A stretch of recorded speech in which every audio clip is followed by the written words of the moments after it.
السلام علیکم ورحمت الله وبرکاتو.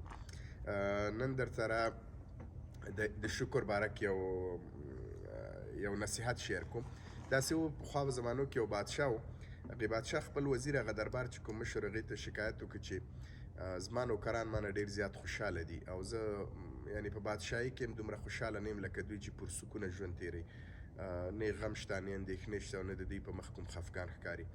هغه وزیر ورته ویل زه به درته چک کوم. وزیر داسې وکړل چې په یو خلطه چې دوی ورته سراهي ویلې په هغې کې سل اشرفۍ 99 اشرفۍ واچولې. اشرفۍ د هغه وخت دغه رایجو پیسو نوم و. نو په خلطه کې 99 اشرفۍ واچولې او د خلطې په سر یې ولیکل چې 100 اشرفۍ. نو داسې وکړل چې دغه چې کوم هغه نوکر هغه بادشاه ښودلی او یا پوینټ اوټ کړی و، د هغې کور ته دا وزیر ورځي ماښام کې د هغې دروازه ټک ټک کوي او د هغې کور مخې ته دا خلطک دي. هغه نوکر چې کله راځي هغه خلطه کور ته ننباسي، چون په هغې خلطه کې 99 اشرفۍ وي او پاس یې پې لیکلي و 100 اشرفۍ.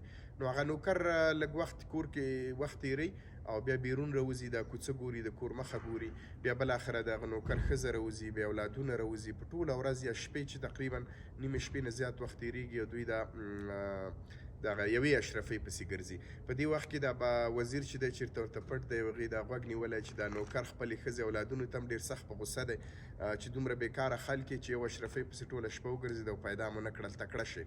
نو بالاخره دا نوکر ډېره د شپې نیمایي نه موړي د یو اشرفۍ پسې کور ته لاړ شي، بیا راشي سره د اولادونو ګرځي راګرځي. نو دوی بیا داسې وکړل چې کور ته ځي.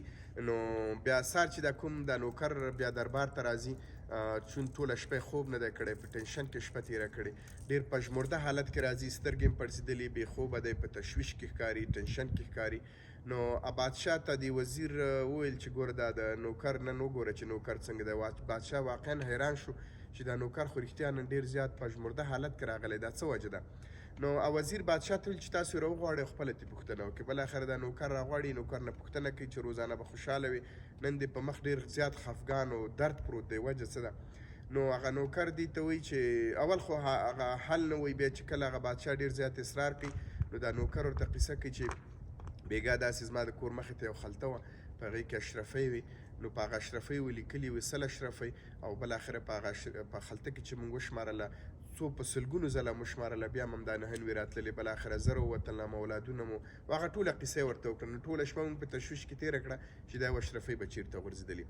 نو زموږ استاد د ژوند هم حقیقت همدغه دی چې موږ او تاسو ته الله تعالی ډېر زیات نعمتونه راکړي. هغه 99 نعمتونه موږ سره یې، لیکن هغې په هغې نه موږ خوند نه اخلو.